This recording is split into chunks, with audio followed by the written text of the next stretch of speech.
Hello everyone. मैं पंकज कुमार। कैसे हैं आप सब? आई होप कि आप सब बहुत अच्छे होंगे। अ, आप लोग में से कुछ लोग मुझसे जानते होंगे और बहुत लोग नहीं भी जानते होंगे। तो फर्स्ट ऑफ ऑल, सबसे पहले मैं आप खुद को इंट्रोड्यूस करना चाहूँगा। मेरा नाम पंकज कुमार है और मैं गया जी बिहार से हूँ। मैं एक टीचर हूँ और मैं इंग्लिश पढ़ाता हूँ। मेरा ऑफलाइन क्लासेस चलता है गया जी बिहार में। मैं कई सालों से पढ़ा रहा हूँ और मैं आपको बताना चाहता हूँ भाई कि मैं S S C G L 2024 से सेलेक्ट हूँ A S O in C S S के पोस्ट पर। और मैं इस जॉब को छोड़ चुका हूँ। मैं ए एस ओ के पोस्ट से रिज़ाइन दे चुका हूँ। आपने बिल्कुल सही सुना, मैं इस जॉब को छोड़ चुका हूँ। मैं जॉब क्यों छोड़ा और मैं अब क्या करूँगा, ये सारी चीज़ें शेयर करने के लिए ही मैं ये वीडियो बना रहा हूँ। सबसे पहली बात, कुछ भाई कुछ देवी जो मुझे नहीं जानते हैं, बहुत अच्छा से नहीं जानते हैं, उनको मेरे पे गुस्सा भी आ रहा होगा। कुछ नेगेटिव वर्ड्स भी कमेंट सेक्शन में लिखेंगे कि जब जॉब करना ही नहीं था तो एक सीट बर्बाद क्यों किया, एक सीट वेस्ट क्यों किया। तो बिना किसी के बारे में जाने चीज़ों को नहीं बोलते हैं, और अगर बोल भी दोगे तो मैं क्या ही करूँगा। तो उनसे मेरा रिक्वेस्ट है कि प्लीज़ वीडियो को लास्ट तक वॉच करेंगे। तो देखो, मैं गया जी बिहार से हूँ और मैं कई वर्षों से पढ़ा रहा हूँ। गया जी बिहार में फाउंडेशन बैच के साथ साथ मैं S S C C G L का टारगेट बैच भी चलाता हूँ। और 2024 में मैं S S C G L का सुपर 30 बैच भी स्टार्ट करा, जिसमें आउट ऑफ 30 में 20+ students S S C G L में सेलेक्ट हुए। इससे पहले हंड्रेड्स ऑफ स्टूडेंट्स मेरे S S C G L, C P O, C H S L, M T S, bank, C D S, air force में भी student select हुए हैं। और मेरा एक स्टूडेंट सूरज कुमार एयरफोर्स में रैंक 1 भी लाया है। और S S C G L में टॉप 100 रैंक तक भी मेरे स्टूडेंट्स लाए हैं। और सभी फील्ड में हैं मेरे students. Income tax, G S T, सभी डिपार्टमेंट में अभी जॉब कर रहे हैं। तो आपके मन में एक चीज़ चलेगी कि सर, फिर जब आपको इतनी सफलता मिल गई थी, आपके स्टूडेंट्स इतने अच्छे कर रहे थे, आप सी जी एल का टारगेट बैच चला रहे थे, आ, आपका फाउंडेशन बैच चल रहा था, तो ऐसी कौन सी चीज़ें थी जो आपको जॉब करने के लिए मजबूर करा, या फिर आप जॉब की प्रिपरेशन ही क्यों किए, या फिर आपने जॉब क्यों ज्वाइन करा? ये बहुत सारी चीज़ें आपके मन में चल रहा होगा। तो जॉब ज्वाइन करने के पीछे बहुत सारे कारण थे और मैं क्यों करा, इस सारी चीज़ों को ही मैं मेंशन करूंगा इस वीडियो में। एक बात और, जब कभी भी मुझे इस प्रकार का कुछ वीडियो बनाने होते हैं तो मैं सिस्टमेटिक ढंग से नहीं बोल पाता हूँ, क्योंकि मेरे पास बोलने के लिए वर्ड्स ज़्यादा होते हैं और समय का बाउंड होता है। मैं इस वीडियो को बहुत लंबा भी नहीं करूँगा, तो मैं ब्रीफ में ही बताना चाहूँगा कि मैं जॉब क्यों करा। जॉब क्यों करा, इसके पीछे बहुत सारे कारण होते हैं, ठीक है? उसमें से मैं बारी बारी से एक्सप्लेन करूँगा। सबसे पहले कि मेरे फैमिली में किन्हीं के पास एक अच्छा जॉब नहीं था। तो मेरा पहले से था कि चलो परिवार में किसी का एक जॉब हो जाए। मेरे फैमिली के जितने भी मेंबर्स थे सब बोलते रहते थे कि कोई कुछ नहीं करेगा तो पंकज, तुम में वो क्षमता है, एबिलिटी है कि तुम कर सकते हो, ठीक है? अपने परिवार का नाम रोशन कर सकते हो, पहली चीज़। दूसरी चीज़ होता है कि समाज सोसाइटी में सक्सेसफुल लड़का उसी को माना जाता है, खास करके बिहार झारखंड यूपी में, जिसके पास गवर्नमेंट जॉब होती है। दो चीज़। तीसरी चीज़, अब मेरा शादी विवाह भी करने का उम्र हो गया है। जहाँ भी बात चलती है तो लड़की के पेरेंट्स को भी यही चीज़ लगता है कि सक्सेसफुल लड़का वही है, सक्सेसफुल दामाद वही, एक अच्छा दामाद वही हो सकता है जिसके पास गवर्नमेंट जॉब होती है। ठीक है? टैलेंट कोई नहीं देखने वाला है भाई, आप में क्या एबिलिटी है, क्या अलग एक्स्ट्रा स्किल है, कोई नहीं देखता है, बस सबको गवर्नमेंट जॉब चाहिए। चौथी चीज़, मेरे गांव में कभी एक दो पर्सन बोले कि पंकज तुम भी आईटीआई कर लेता, पॉलिटेक्निक कर लेता, कहीं पे सेट हो जाता, ग्रुप डी में, टेक्नीशियन में, रेलवे ड्राइवर में तुम्हारा सिलेक्शन हो जाता तो ठीक रहता। कि इतना दिन तक मारे मारे चलोगे, मारे फिरे चलोगे, कहीं पे सेटल हो जाते तो ठीक हो जाता है। क्योंकि जबकि मेरा कोचिंग बहुत अच्छा चल रहा था भाई, बहुत अच्छा। मैं एक बैच में 400-500 स्टूडेंट्स को ही पढ़ाता हूँ। तो लेकिन फिर भी हमारे समाज सोसाइटी में ट्यूशन को लोग ट्यूशन ही समझता है कि ट्यूशन पढ़ाते हैं, ठीक है? चौथी चीज़ ये है कि देखो, कहीं न कहीं जो हमारे गाँव के मेंबर्स या गाँव के लोग ये चीज़ को बोले तो कुछ लोग टाउंट करने के ही दृष्टिकोण से भी बोलते हैं, और कुछ लोग का केयर होता है इसलिए ही बोलते हैं। अब केयर वो कैसे कर रहे हैं सर? अब तो टीचिंग में अच्छा कर रहे थे।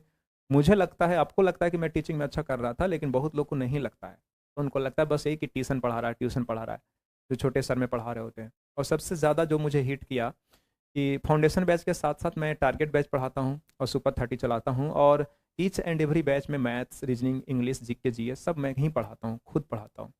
और सभी टीचर्स को, बहुत टीचर्स को मेरे से जेलसी भी होती है, ठीक है? ईर्ष्या भी होता है कि एक बताओ, इतना छोटा लड़का खुद ही मैथ्स करवा लेता है, रीजनिंग करवा लेता है, इंग्लिश करवा लेता है। तो अगर वो मेरे से बेहतर नहीं कर सकता है, एक बात याद रखना, अगर कोई सामने वाला प्रतिद्वंदी आपसे बेहतर नहीं करेगा तो आपका टांग खींचेगा, आपका बुराई करेगा। तो उन लोग का बस एक कहना था, सभी स्टूडेंट्स से कहना था या फिर लोगों से कहते थे कि जब इतना क्षमता ही है, इतना कैपेबिलिटी है, तो खुद ही एग्ज़ाम क्यों नहीं क्रैक कर लेते, एक बार क्रैक करके दिखा दे तो हम लोग मान लेते हैं कि मैथ्स इनका अच्छा है। ठीक है। तो ये चीज़ें मुझे हिट किया। अब एक बात और मैं आपको बोलना चाहूँगा कि मुझे हिट किया, लेकिन किसी भी टीचर्स को हिट नहीं करना चाहिए, क्योंकि एक अच्छा टीचर होने के लिए सिलेक्शन लेना ज़रूरी नहीं है, और एक सिलेक्टेड टीचर स्टूडेंट टीचर बन जाए ये भी ज़रूरी नहीं है। ठीक है। अच्छा टीचर का होना सिलेक्शन से कोई मतलब नहीं है डियर। ऐसे बहुत सारे इंडिया लेवल पर भी टीचर्स हैं जो कभी सिलेक्शन नहीं लिए लेकिन बहुत अच्छा पढ़ा रहे हैं, आज बॉस हैं मैथ्स का, इंग्लिश का, रीजनिंग का, जीके जीएस का, मैं उनको सैल्यूट करता हूँ।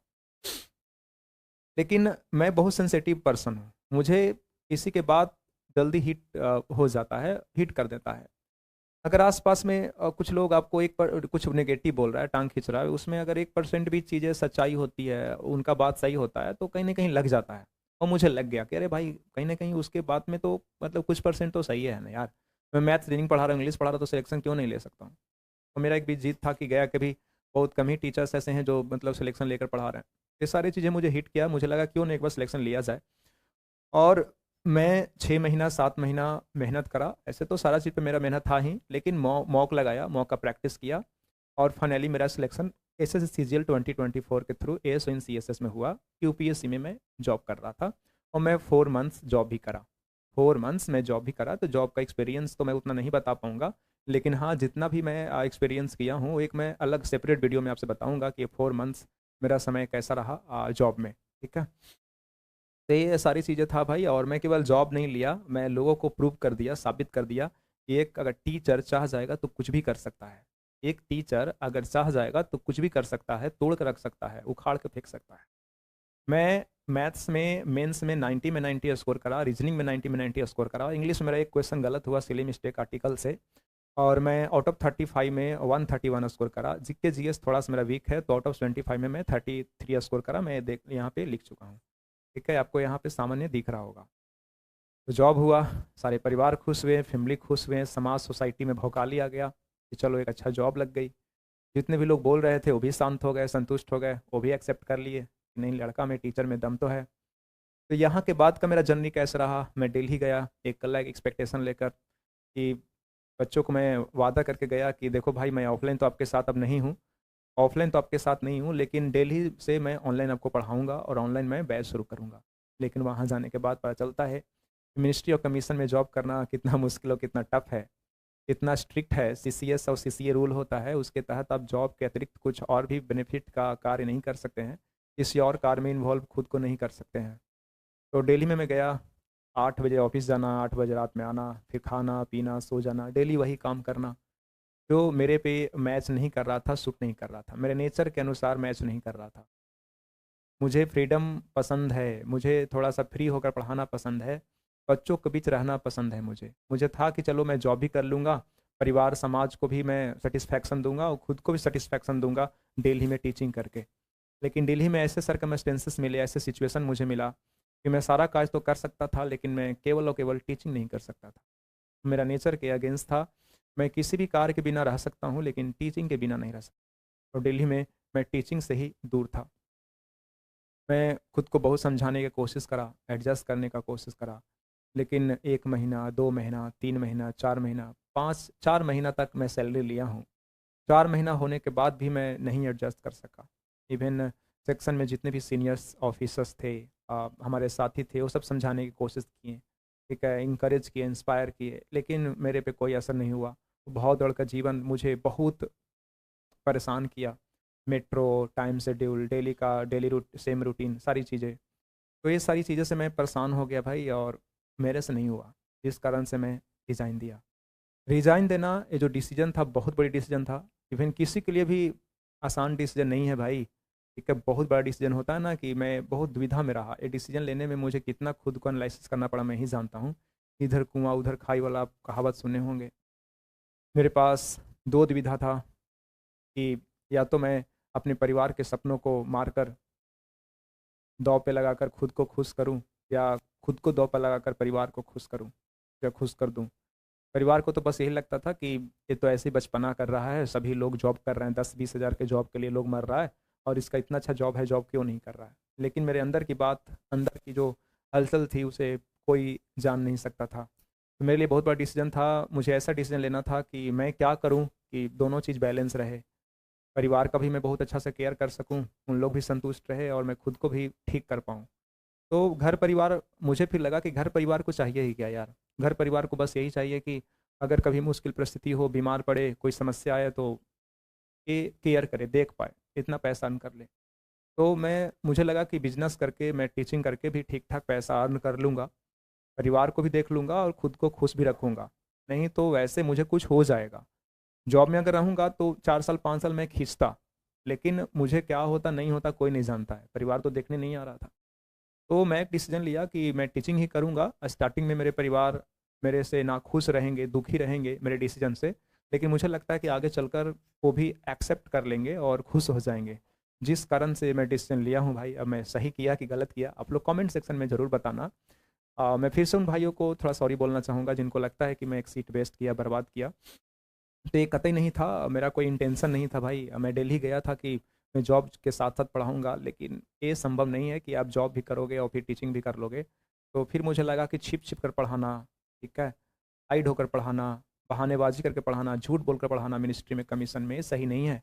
मैं खुल कर पढ़ाऊँगा, अकड़ कर पढ़ाऊँगा, दहाड़ कर पढ़ाऊँगा। मुझे छुपने नहीं आता, झूठ बोलने नहीं आता। जिस कारण से मैं डिसीज़न लिया हूँ, ये मेरे लिए बहुत मुश्किल भरा डिसीज़न था, लेकिन फाइनली मैं डिसीज़न ले लिया हूँ और मुझे पूरा विश्वास है कि मैं फ्यूचर में बहुत अच्छा करूँगा।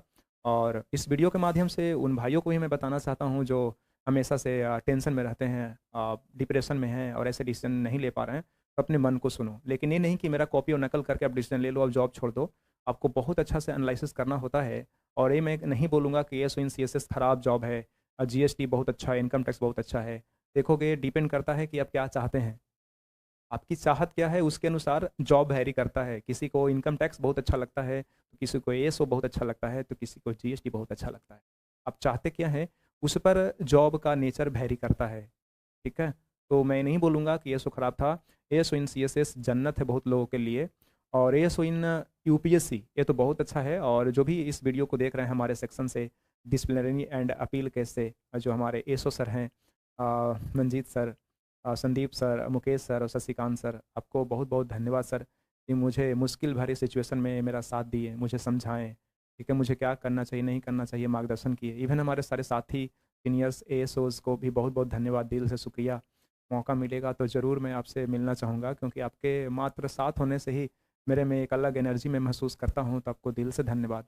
और सभी भाइयों को मैं प्रॉमिस करता हूँ, वादा करता हूँ कि मैं ऑफ़लाइन के साथ-साथ अब ऑनलाइन भी पढ़ाऊँगा और बहुत जल्दी आपको ऑनलाइन कोर्स देखने को मिलेगा पंकज इंग्लिश चैनल पे। इस वीडियो में मैं इतना ही बताना चाहता था। फिर मिलता हूँ नेक्स्ट वीडियो में। इस वीडियो में यहीं तक।